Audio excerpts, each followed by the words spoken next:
This was when I first moved to California. So I'd come from New York, and I think that downtown Manhattan ad agency culture was still very present in me. I moved to California. I started working for an independent creative agency up in Sausalito, California.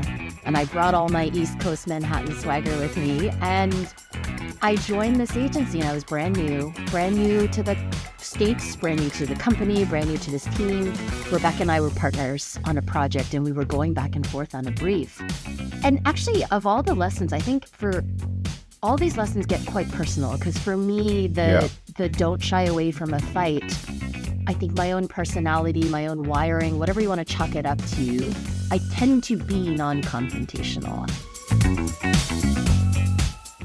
Welcome to How I Made It in Marketing from Marketing Sherpa. We scour pitches from hundreds of creative leaders and uncover specific examples, not just trending ideas or buzzword-laden schmaltz, real-world examples to help you transform yourself as a marketer. Now, here's your host, the Senior Director of Content and Marketing at Marketing Sherpa, Daniel Burstein, to tell you about today's guest. When you listen to How I Made It in Marketing, you often hear me challenge guests, not because I necessarily disagree with them or think they're wrong, but because you have to wrestle with an idea and challenge it to truly understand it. And that is what I try to bring you in every episode. Not just a surface level, go along to get along soundbite. We are truly diving into the careers of marketing leaders and understanding how they learn these lessons, what they really mean, and most importantly, how you can apply them in your own career. I never stopped to think about where I got this approach until I read the following lesson in a podcast guest application. Don't shy away from a good, respectful fight. I realized I was raised career-wise in the advertising agency world, where the mantra was beating it up internally before the client ever sees it. And when you listen to How I Made It in Marketing, you are hearing that wrestling with ideas that is often hidden behind ad agency or consultancy walls before you see the flashy presentation. Don't shy away from a good, respectful fight is a lesson for my next guest, someone with a deep well of agency and consulting experience from which she's wrung insights that she will share with you in this episode. Joining me now is Jennifer Kim, Executive Strategy Director and Partner at 21st Century Brand. Thanks for joining us, Jennifer. Thanks so much for having me. I'm so happy to be here. So let's take a quick look at your background, just cherry picking a bit.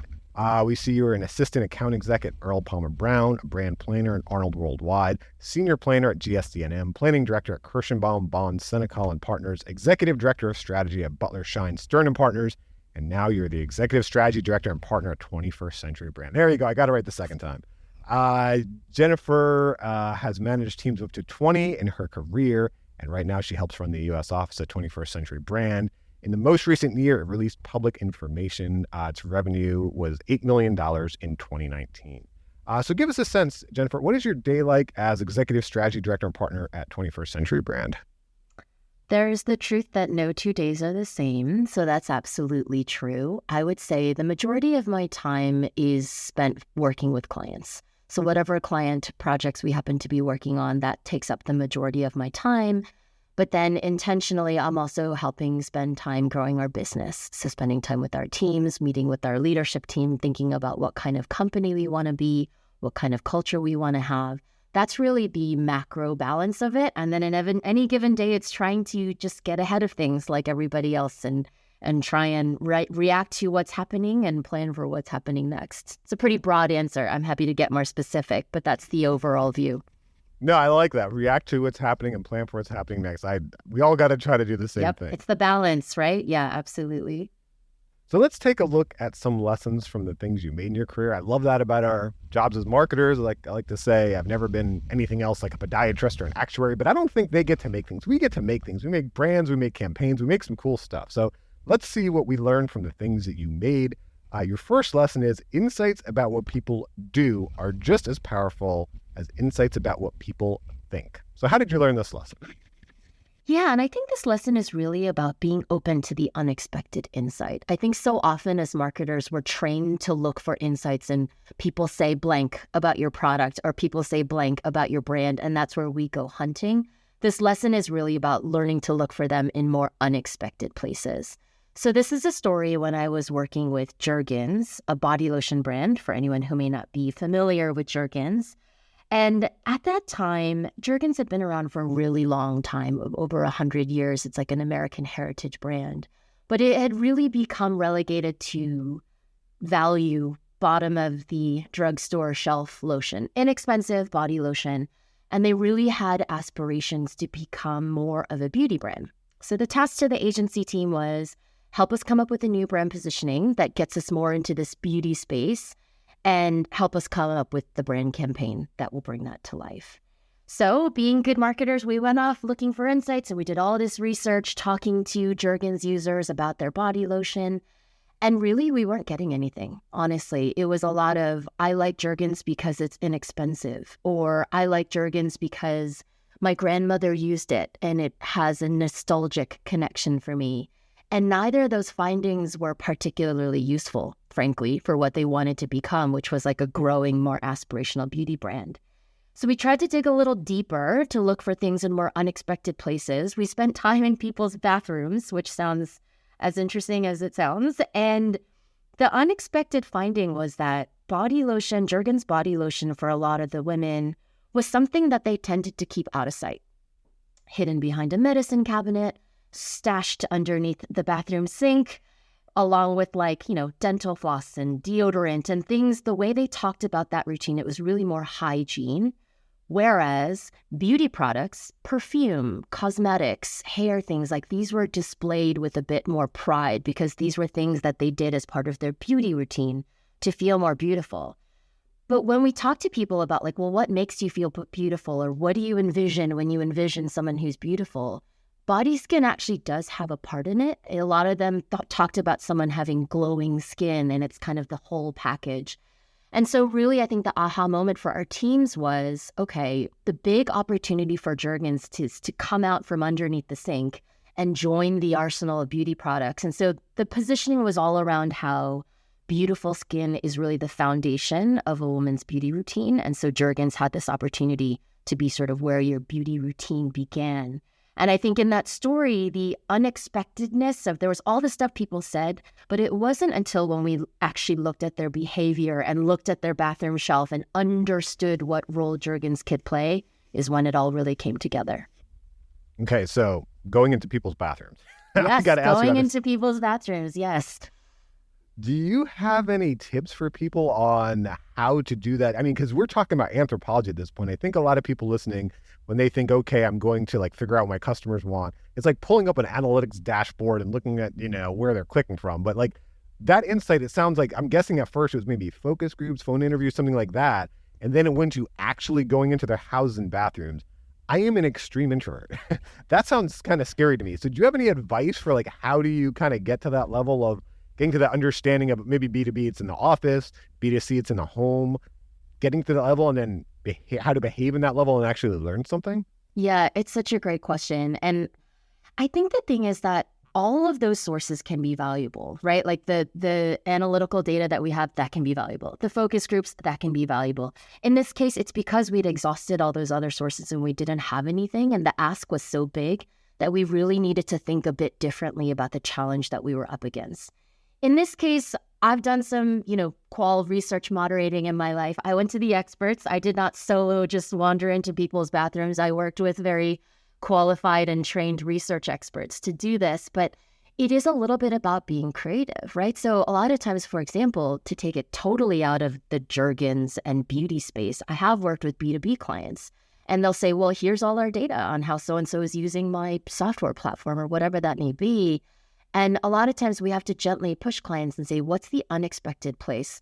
What about, how is this IT decision maker incentivized? How can you understand their job performance? How can you understand their self-view of their job role, not just how they're using your product, for example. So whether it's B2B, someone's bathroom, someone's office, it's really about trying to look in as many places as possible to really come up with the richest insights that you can then put together with all the more expected sources and really get, I think, a rich portrait of how these people think, behave, act. Where does your product live in their life? That's really giving you that full picture that I think as a marketer then gives you the tools that you need to have a full understanding of, not just this person's behavior, but who they are as a person. I think that who they are as a person is so important, because a lot of times we can ask people why they do certain things and they do not know, just as we don't know ourselves, right? And someone much wiser than me, I wish I could attribute the quote correctly, once said, people make decisions based on emotion and backfill it with logic. And a lot of times they don't realize why they're making these decisions. And so going into the home and seeing that, or with the B2B organization, like you said, a lot of times they don't buy the software or whatever it is because of the feeds and speeds and whatever. It's because, they want to get that promotion, or, they're scared of getting fired or something like that. So that's great. Let's talk about another lesson here. Don't think of your customers as a target to acquire. Think of how you want to invite them to participate in something with you. So I love that. How have you invited customers to participate in something with a brand? It's interesting. Target is a word that marketers, it's an entirely understandable shorthand. And it's one that I have used many a time. But if you really think about it, so much of the language of business, of marketing, of strategy, it's war language. I mean, it's your target. Campaigns. Campaigns and strategy and target and all those sorts of things. And I think over the years working on the branding side, you realize that your target is not really a target, it's a person. And as a brand, you want to have a relationship with a person, not just a person's wallet or whatever or person's eyeballs or whatever that may be. It's an entire person. So this is really a lesson that I learned when I worked with BMW. This was a while ago now, over 10 years. And we were working on the US launch of BMW's first electric vehicle, which was an Electric One series. It was a really unusual launch. It wasn't just, hey, we're bringing the Electric One to the US. Please go buy it. It was a car that could only be leased, so you couldn't purchase the car, even if you want to. It was really just a giant field test. We were asking people to lease this car, to drive it around, tell us how it was doing. They were going to have to send back battery performance and range and all this details back to the company. It wasn't just, here's your BMW, go have a great time. And so looking at the situation and realizing this was not a traditional car launch, we were going to be asking a lot, and they had to give the car back. All the more reason to not just think of them as a target, that we needed to do something. We really needed to think of ways to invite them in to something that we were both equally passionate about. So in this case, it was all about BMW inviting you to help design the future of mobility. At this time, it was 2009-ish, electric vehicles were not as mainstream as they are now. And so you were really taking a risk. And if you were the kind of person who wanted to be a part of this experiment, BMW wanted to share this with you and wanted to invite you to participate. We called them electronauts. You're like an astronaut determining the future of electric vehicles. And we had all these things around how you're joining this mission and you're joining this movement, and we need your participation, et cetera. And so really, I think the lesson here is not just what do you need them to do, but how can you as a brand look for ways that find a value that you guys share and really invite you to participate in expressing those values together, as opposed to, I want you to buy product X because that's what matters to me. It's actually, we both care about a future of mobility where we're not so reliant on gas-powered cars. Let's participate in this together is really what that story was all about. No, that's great. And so let me ask you, I don't like the word target either, but I do like the word ideal customer. And I wonder, do you have any tactics used to find that ideal customer? Because I can imagine getting presented with that first job starter or whatever in the agency and being with maybe some of the more negative folks, and they'd say, this is impossible. How would you do this? This is ridiculous. Who would want this? But there's many products like that, not just a launch like that. There's many products where it's wow, there's a lot of downsides there. But like you said, when you can find that ideal customer, there's a value proposition. So I wonder for you, we don't want to call them target, but ideal customer, how are there steps you take to identify who that ideal customer is, who can get value from this product where maybe others can't? Yeah, I love that question. And to your point about the dirty truth of how things are made in terms of the process of marketing, the sausage. Sometimes you have to get those initial cynical reactions out of your system. So it's say it all, get all the questions out and get all the confusion out. Because sometimes as you're expressing some of that frustration, that leads you to the questions that you need to then go answer.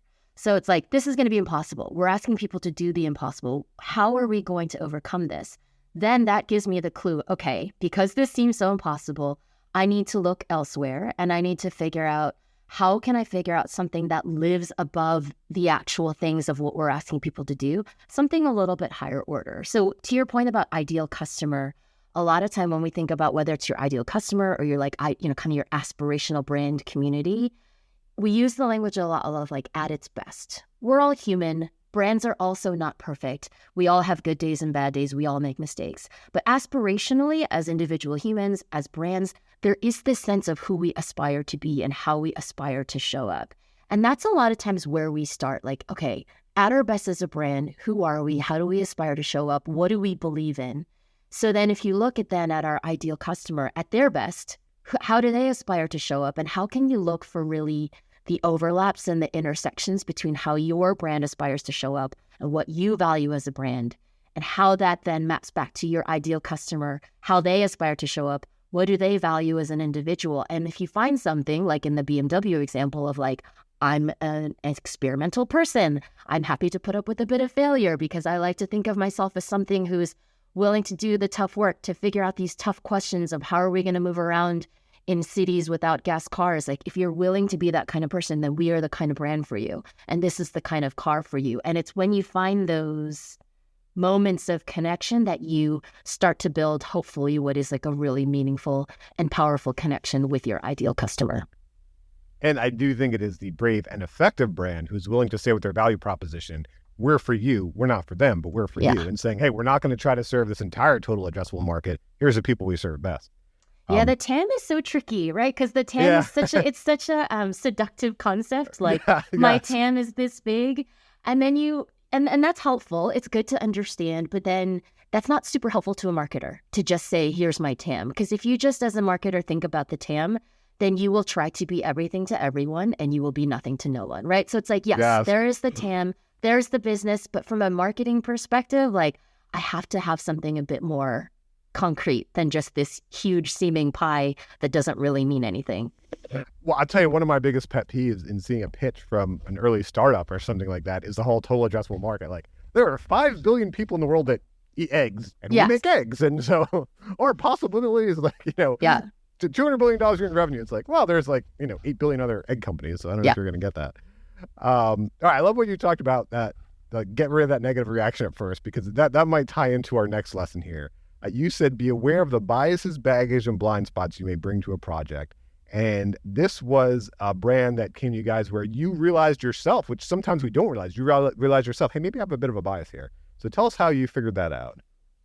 Yeah, it's a really, what's the word? It's humbling to realize this. And I think, but there is power in acknowledging that we are all human and you bring your own lived experiences to every project. That's just the sort of the reality of it. We're not robots. We're doing this as human beings. And so for me, this lesson was learned when I was working with Walmart. And as someone who spent most of my adult life living in big coastal cities, I grew up near a big coastal city. I didn't really have a lot of personal experience with Walmart, shopping at Walmart, whatever that may be. And so when we started working with them, I had 2 initial reactions. And this is me just being completely honest. I had 2 reactions. One was, wow, this is a huge company. This is a huge brand. It impacts millions of people. It's really exciting to work on brand strategy with a brand of this massive reach. The other reaction was, ooh, I don't know if this is a cool brand, which is so silly to say, but that's an honest reaction I had. I thought, okay, is this a cool brand? And then just spending time with that uncomfortable reaction of like, well, what does that even mean? And do I care? And what does that mean about the biases that I might be bringing to this project that I need to be aware of so that they don't get in my way? And so I think just really for me on working with Walmart, and we spent a while working with them, it was such a great experience actually. And over time, by the end of the project, I had such a different perception of the company, of the brand, of the business than where I started. And for me, it was really about being open-minded, honest about some of my biases and baggage, and really open-minded to all of the data and things that I was learning. And so throughout that process, by the end of that project, I came out with such a different understanding of and respect for that brand that I did not have going in. And I feel like maybe this is a, Monday morning quarterbacking, but I genuinely feel like if I had not acknowledged that I had a slightly unusual reaction going in, I might not have been so open to everything that I learned when I was actually working with that brand. Yeah, it's funny. I live in Jacksonville, Florida, which is a medium-sized city, but it's probably representative of most of America. I remember we were working with this agency in New York, They just got Red Lobster as a client. And they were telling us about Cheddar Bay biscuits. And like they had just experienced them. They had never seen them before. You know, and it's kind of a common thing in the rest of America. There's even like comedians telling big jokes about their songs about it. There's all these things. It was very funny talking with them. We're like, yeah, it's Red Lobster. It's like, you know, on every normal. Yeah. But no, what you say is so important because that is one thing that makes marketing hard, right? We have these biases. And a lot of times the bias could be our paycheck, for example, right? Like if we sell a lot of these things, we will do well. And that's the bias we have to overcome. But I want to ask you about another one. This is a really tricky one lately. And you might not have the perfect answer, a good answer for it. So I don't want to put you on the spot if you don't. But you mentioned something that's a fairly innocuous bias, right? And I think what brands are wading into now as they're getting into politics or having viewpoints or some of these things, there are these other biases that are less innocuous. And like, so for example, I did a article before about creative leadership ideas and really great leadership idea. There was this agency, they were working on like deck staining and wood staining. And so they built like a deck in their office in Midtown Manhattan, and they were doing the different stains and they were really trying to get into the people's heads who might be using the stains. But we're talking about some of these other more political, identity-oriented things. I mean, it gets so much harder to get into that person's head, number one. And number two, we may just disagree with it. Even if we don't want to, we disagree with what that brand is doing. So I wonder from your experience, if you have any leadership experience and, you know, leading a team in an agency or consultancy, having to work with a brand where, you know, maybe they don't agree with what the brand is trying to do. Like, have you ever come across that, or do you have any lessons from that? I know this is a super tricky and difficult thing we're dealing with lately, so you may not, and that's fair as well. It's tricky. I'm not going to give you a pat answer because there isn't one. And Right. any pat answer would frankly give me pause because what you're describing is a really sticky thing. I think for me, you know, as we've looked into this, there's so many layers to what you're describing, right? There's like the polarization, there's the identity, there's the politics, there's the business. It's how all the generational divide, like how that's all coming together. And so it would be unfair to say there's an easy answer. I think the things that I go back to, though, when you run into these things with clients or with teams or you're reading about it or you're talking about it, is this idea of, there's two things I think I go back to. One is this idea of no human is perfect and no brand is perfect. We are not one note, you know, the same every single day. And this idea of like having that flexible viewpoint of trying to see people at their best and trying to see brands at their best, and yet acknowledging when you make a mistake or you misstep or whatever that may be. I think just that I'd bucket that perhaps as like open-mindedness and giving brands and humans grace is like one thing that I always go back to of no one is perfect. And so how do you give people the room to make mistakes and learn from them and grow from them? That's one sort of thing. I think the other thing for me from a more of a brand marketing perspective, it's a little bit of what I was talking about before, this idea of like, how does your brand aspire to show up? What are those things that are important to you? And really sticking to sort of bigger ideas and values of things that you care about and that your brand feels like it has permission to engage in versus trying to just engage in whatever is the hot topic of the day. I think that often comes across as a bit inauthentic and like a brand just trying to capitalize on something that's being talked about that may not have anything to do with their core business, may not matter to their core customer. And so I think it's a little bit of like, go back to your basics. What do you as a brand actually stand for? What do your ideal customers, your communities actually care about? Is this something that's something that is germane to you? Then yes, let's figure out how we want to engage in this and if it's right. And if not, then just because everyone's talking about it doesn't mean that you need to be involved too. And so again, not a pat answer because you're not asking a question with an easy answer, but I think those are the two things that I go back to. The truth that no brand and no human is perfect. We're all going to make mistakes, and how do you learn from it and like sort of keep an open space around that. And then on the other hand, always going back to like as a brand for your community, what are the values that are authentic to you? And if it's not something that's authentic to you, then it probably shouldn't be something you're engaging on. No, very, very good. And so in fairness, I got to give you a softball now because that was a rough one, right? So I'll ask you. Let's see the softball. I can tell you about my weather or something. Yeah, exactly. Well, no, here's a position I'm going to take. And if you agree or disagree, it won't be controversial. It'll be great. So you mentioned something I like when you said uncool brands. And here's something I remember hearing back when I was in school building my portfolio. We were told, you pick the uncoolest brands for your portfolio. Anyone can have Porsche or Harley in a portfolio. You pick the uncoolest brands. And I know in my career, the concepts I've always been most proud about were just the the worst B2C brands or the B2B brands. I remember a software company with this complex software, and it was just a water bottle that they were like giving out at events. And I was able to communicate how the water bottle was a perfect analogy for how the software worked. Minor, not getting a Cannes Lion or a gold pencil for that. But I was just so proud of that because I'm like, if you could take this boring B2B software and communicate it on a water bottle. So I just want to ask you, like, aren't those uncool brands, aren't those where you make your bones in the industry, right? I love that question. First of all, I think Anyone could do Harley. Come on. Yeah, I can honestly say that I worked on brands cool and uncool and everywhere in between on the spectrum. I honestly think there's something to be learned on every single brand. And sometimes it comes from places you don't expect. And I think a lot of the times the quote unquote cool brands, the tricky things with those is that there's so many people with so many opinions on those cool brands. There's not a lot of space for fresh thinking. And a lot of times it's the quote unquote uncool brands with the smaller budgets or the less sexy categories or whatever that may be that your work can have so much more impact because there's just more space. There's more space to come in with thinking and help shape the thinking and help craft things and have a bigger impact. I purposely don't lean toward one or the other because I think having that mix of different, if you look at my background, I've worked in almost every vertical and I've intentionally not specialized in anything. And I think that keeps your brain open to everything. And so I agree with you too. I do agree that sometimes the uncool brand, you can come in and have more impact, but I think it's the mix because it's really what you take from each. And often the lesson from the cool brands and the lessons from the uncool brands are not the ones that you thought they would be.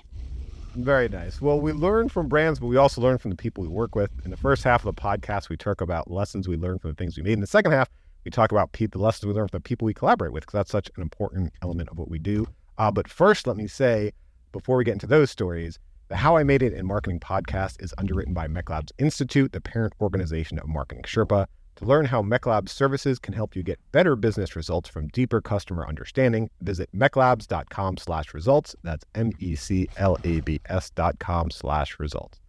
Okay, let's talk about some lessons now from the people you've collaborated with in your career.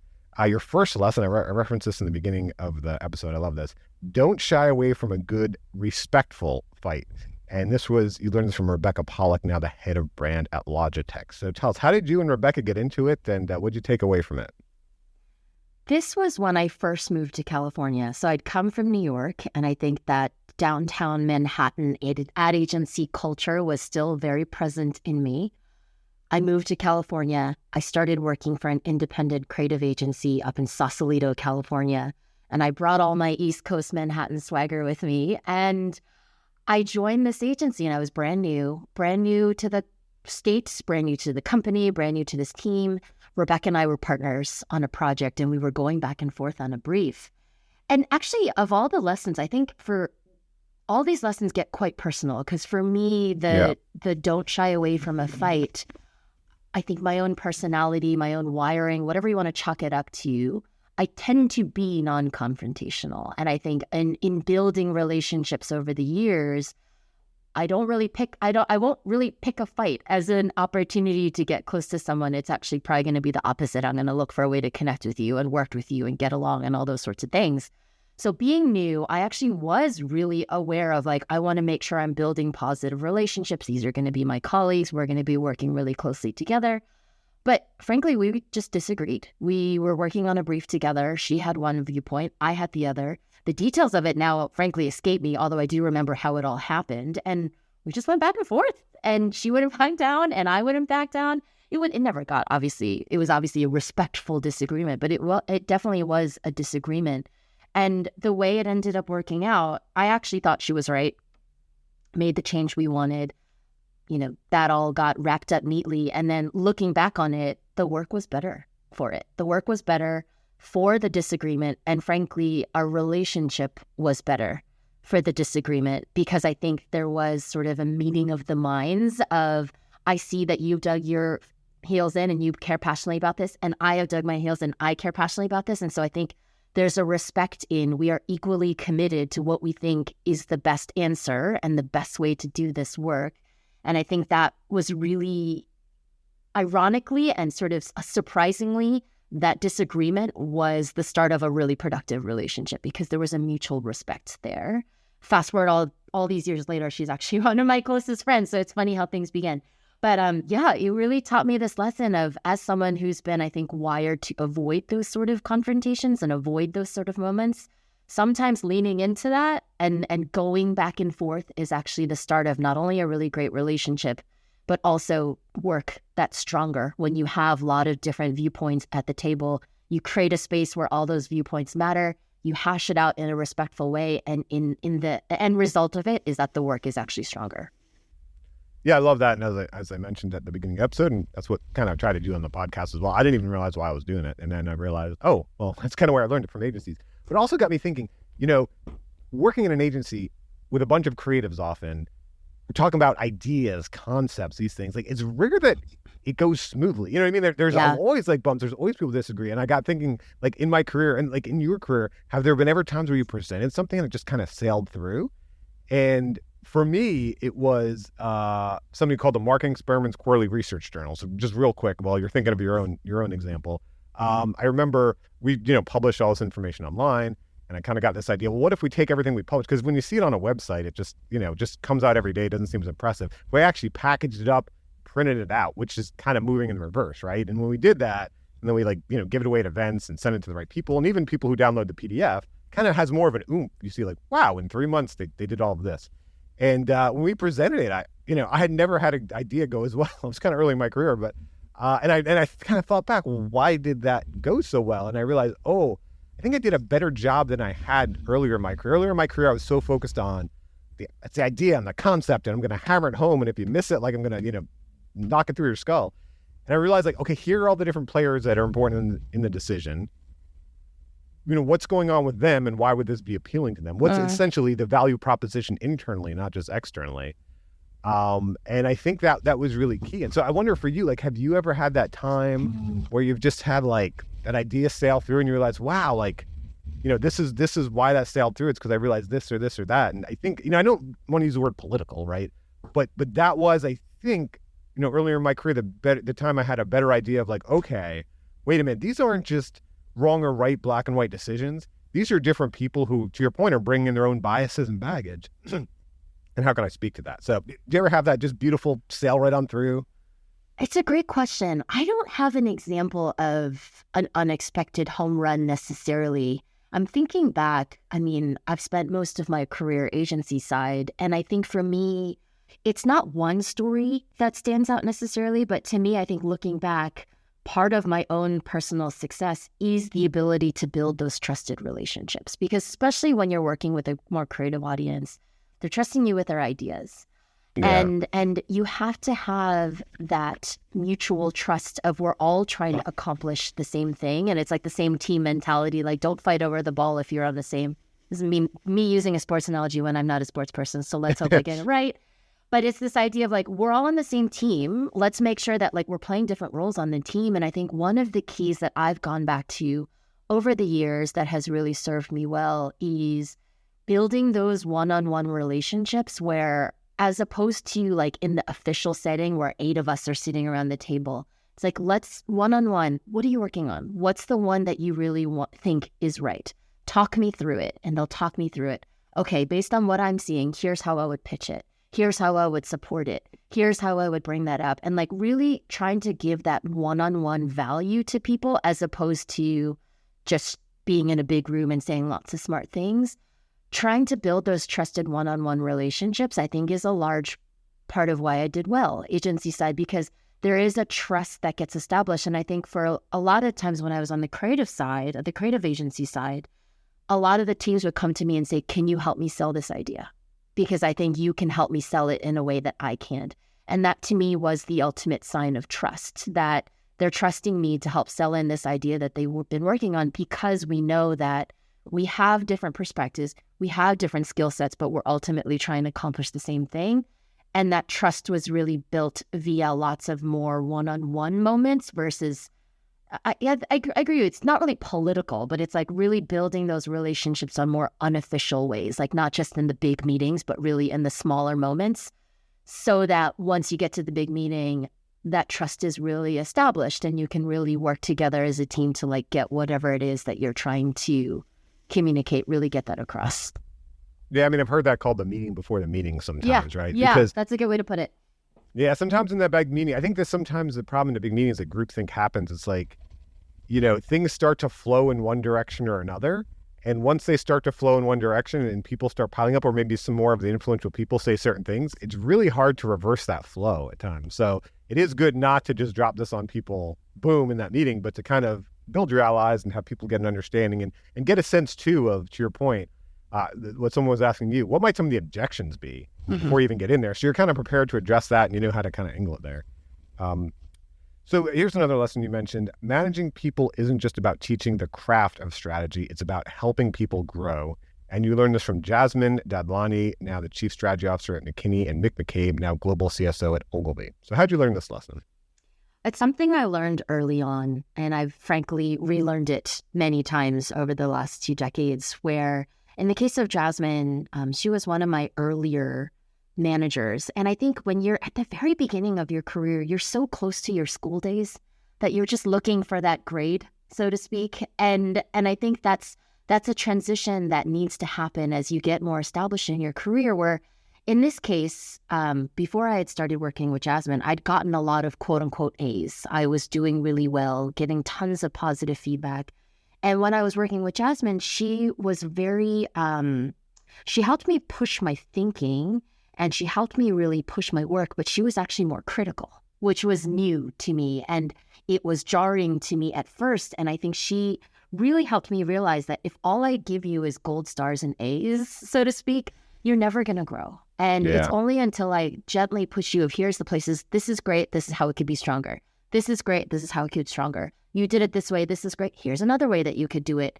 It really, frankly, was a difficult lesson to learn at the time because I didn't think I needed to learn it. But now with a lot of hindsight, it was incredibly valuable, really learning that it's not just about teaching me how to do my job, but understanding really what that job is. It's not just about, quote unquote, turning in the work and getting a good grade. It's really about how do you grow your skill set? How do you grow your role? Like that's really how it started.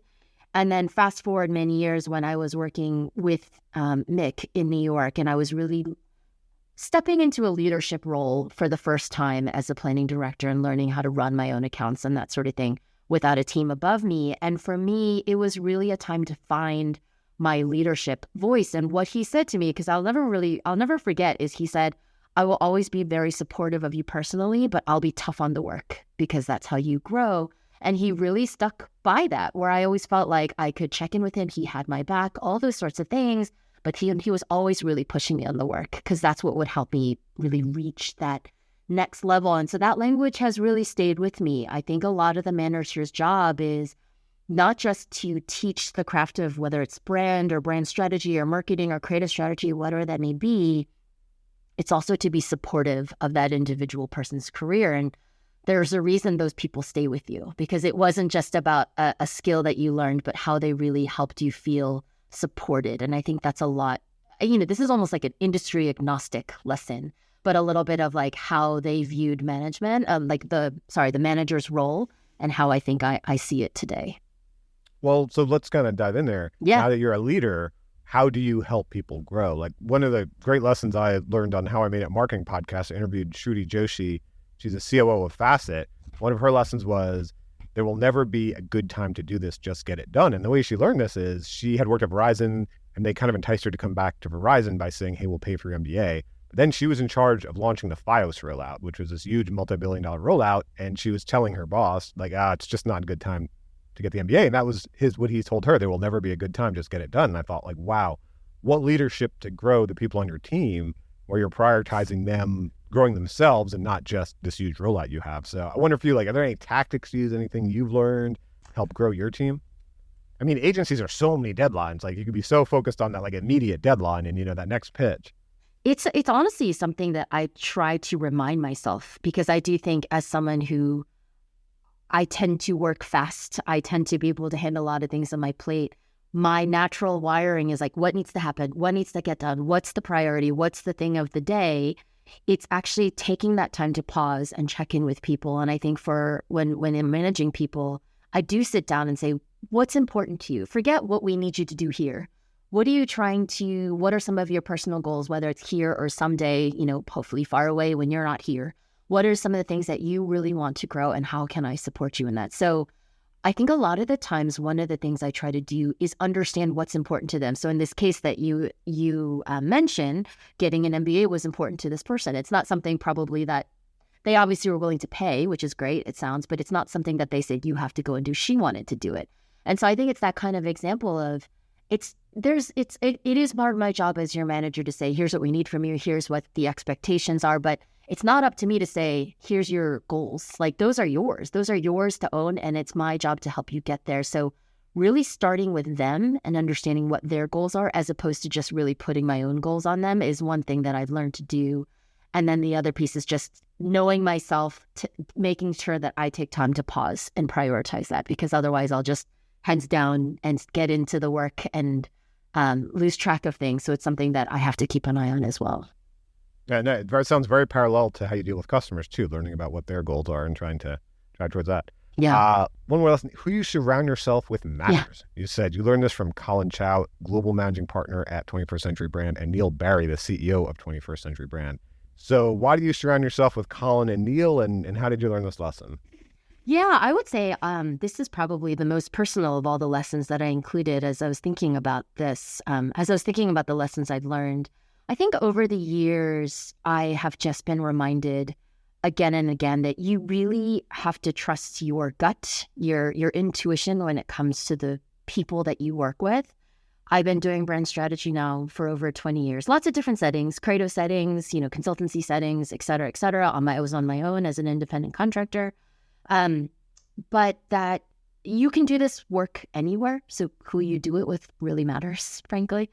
And, life is frankly too short to surround yourself with people, anyone else except for people who make you feel like a really good version of yourself. And I've seen that work in not so great ways, where I have been in situations where I felt very not seen and not welcome. And so when I find myself in a situation with people who make me feel seen and make me feel welcome and make me feel valued, that's massive. And that's massive. And I think that, without getting too California about it, that has an impact on your work. It doesn't just feel nice from a human perspective. When you're in a setting, you're surrounded by people who bring out your best work, who bring out your best self, in a setting where you're trusted and you're valued, that has an impact on your work. So it's not just sort of a morality thing of it's a nice thing to do or if it's a good thing to do. It frankly has a business impact. When you're creating a setting and a space where people feel supported and people feel valued and people feel seen as they are, that creates a more impactful business, because I think people are really bringing their best work, and that really has that trickle-down effect. And so I think, all these years later, I was solo for about 4 or 5 years, and I was an independent contractor. And part of the reason I joined this group is this is a wolf pack that I'd want to be a part of, because I was a lone wolf for a bit, and that was fine for that period of time, but I'm not wired that way. And I wanted to find sort of the right wolf pack to be a part of, and after having been a lone wolf for a few years. And so I think it is really about who you surround yourself with matters, not just the quality of how you spend your time, but the quality of the actual work that you do together. I won't ask you to do it, but now I'd love to hear a wolf howl. A wolf howl? I know. Where's my kids' books when I need them? All their animal sound effects. They've told me that my wolf sound effect is not one of my better ones, so I'll spare you that. I'll spare you that indignity right now. But yeah, it's really your own biases and baggage. We talked about this, knowing yourself, and just, I know that I'm better as part of a group, but it has to be the right group, and not just from the satisfaction of how you spend your days, but the quality of what you actually produce. Who you surround yourself with really matters. Yeah, no, I mean, it makes sense. Other industries have factories or locations or physical products or all these things. But, marketing, advertising, branding, it's people. I mean, we're the factories. There's more tech and there's AI now and stuff. We'll see what happens with that, but we're the factories. So, let me ask you how this affects you where the rubber meets the road. So when you are hiring, when you are recruiting, how does this affect how you decide how to recruit and how to hire? And quick example, I interviewed Michelle Huff, the CMO of user testing, on How I Made It in Marketing. One of her lessons was surround yourself with the right people. And she says, one specific thing when she's hiring, she's looking at strengths and weaknesses. And she's looking at like, okay, who is this person that we could bring in, and how do they balance, the weaknesses that I personally have and my team has, and, how do they lead to our strengths? So it's kind of like her framework she uses. So I wonder for you, as you mentioned about who you're surrounding yourself with matters, how does that affect, how you hire, how you recruit, who you bring into your growing consultancy? It's a great question. And I think a lot of it, one of the first things we look for, to your point, is people who don't just match everybody else. I think it's honestly, it's whether it's a good human tendency or it's a bad human tendency, without assigning any value to it, people tend to pattern match. It's just like a natural tendency of like, oh, we went to similar schools, or we have similar backgrounds. We know the same people. We worked for the same companies. And there's like a mental shortcut that happens, which you have to force yourself out of and look for people with different backgrounds, with different experiences, with different whatever that may be. So I think that's one of the things that we look for is an intentional diversity of experiences and background and all those sorts of things. And then really having a very human perspective on that and trying to look for people who bring that same, I think, humanity and perspective to the work that they do. Those are some of the, I guess, more, non-strategy related things that I think I look for when we're hiring, is someone who has interesting experience and can really own what experience they have and how that has shaped how they think and how they do their jobs. Like, I think that having that awareness of here's what I've gone through and here's how it's shaped how I do what I do, and then really trying to create that really rich mix of people who don't have all the same lived experience is definitely something that we look for when it comes to outside of the core strategy skills. That's something that we definitely try to create. It's funny you mentioned the pattern matching thing. I did that with you before we did the referral. We were talking about working at the same agency network, at different agencies in the same network. I didn't realize I was doing it. That's really funny. It's an understandable thing. It's a way of creating connection. Hey, we might have something in common, and it's like a very natural thing. But I think in a hiring setting, it can be tricky because then you have all sort of variations on the same flavor. And if you have variations of the same flavor, the recipe's not going to change. And so really trying to be sort of actively aware of that tendency and work around it. Again, I don't think it's a negative tendency. It's a way to create connection. But then you have to look behind the obvious places to try and make connections. Well, let me ask you lastly when it comes to hiring about the work itself. Like, you get a portfolio, you get a book, you're looking at it. What are you looking for? What advice would you give someone now in portfolio school, starting in their career? What should be in that portfolio? What should be in that book? What are you going to open it? It's going to wow you, and it's really going to pull you in, and you're going to say, oh, hey, I want to bring this person onto the team. I want them to come into the wolf pack. They can hell with us. How long? Great question. Let me think about that for a moment. So I'll tell you for me real quick while you're thinking. The thing that I always loved when I interviewed, and what I loved when I was interviewing is and this is kind of what the podcast is, I guess. I love the story behind it. So it wasn't so much seeing the work in the portfolio, because you never know, like, all right, well, you're like a junior writer and you weren't that involved. You know what was going on. It was, I would love to unpack and hear the stories. And I love to tell the stories too. When I was sharing my book, I mean, I used to call it, here are my babies, and I had a story for each baby. Like, look at the photo album and oh my God, it's a story of how they came up. So I always want to hear the story and to hear like how people thought. And, because whether they're working on a very small brand or a very small opportunity or a big one, like how do they think and how do they identify that concept and that creative opportunity? So I don't know, does anything strike you when you're like, okay, when I get a book, here's, when I'm looking at it and I'm like, here's what I want to know. Yeah, I love that. I definitely agree with you. Your story response really resonates with me and I think the two layers I would add to that is there is an intentionality behind the work. Like, there's a thoughtfulness, like, and it kind of goes with your story thing, but like, why did you do this? And I don't want to just hear because it was cool or because I like this color. Like, that's what was the reason behind it? If someone can have a really thoughtful, intentional approach, I think that's one thing that I really look for, because that to me says that you're really thinking critically about all the pieces and finding a way to put all those pieces together. That's one thing. And along with that, a little bit of like a POV, like an ambitious POV. It's not just because this is what they asked for, but because like this is the ambition that was behind it. This is the POV that was behind it. That's, I think, another thing that I look for, like something with whether it's a world POV or it has something to say, like it's a little bit of It's similar to the intentionality thing, but I think it's a little bit different of like, what are you trying to accomplish with this work, and what does it say about how you look at things, or how you think product X should be a part of the world, or whatever that may be. I think those are two of the things that I look for when I look at someone's work. Yeah, I love that intentionality, because all creativity is choices. Whether you're writing, design, whatever you're doing, it's all choices. It's you're making this choice and not that choice. And knowing, that's why they say, I love that, learn from the masters. First, you got to learn from the masters before you break the rules. And so anytime if I see a concept or an ad or brand or whatever it is, knowing like someone thought through, so there was this choice. This was the obvious choice. Here's why I didn't go with it. There was this choice, and here's why I didn't go with that one. Definitely then you see, okay, there's that quality in their work versus like, oh, I didn't even know about these other things, right? Right. Study those direct marketing masters, Yeah. study Ogilvy, study all that stuff. So, so you can actually break the rules. All right, well, I drilled you about so many questions about what it means to be a marketer. So if you had to break it down, what are the key qualities of an effective marketer in your opinion, Jennifer? There are many. I think the unifying theme for me is this ability to balance and flex. And what I mean by that is, I think being a modern marketer, there are so many things to balance, right? So there's data, there's cultural context, there's the business reality, there's the competitive set, there's all these changing consumer behaviors and perception. There's so much out there that you could frankly get buried under.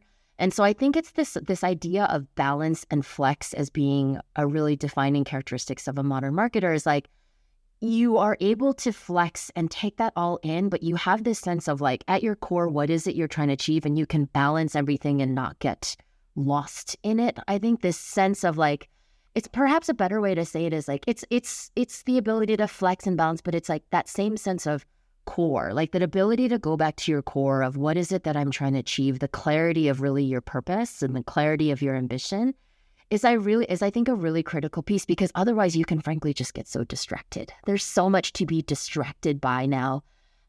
Whether you're an agency side marketer or you're a company side marketer, there are so many things on any given day that if you don't have that clarity of conviction of what it is you're trying to achieve or why it is that you're trying to achieve that, you can get lost in the sea of all the things. So yes, you need the flexibility and balance to be able to look at all those things, but you need to really marry that with the clarity of conviction about what it is that you're trying to do in order to really be able to make progress, or else you'll just kind of stay there and be distracted by all the things forever.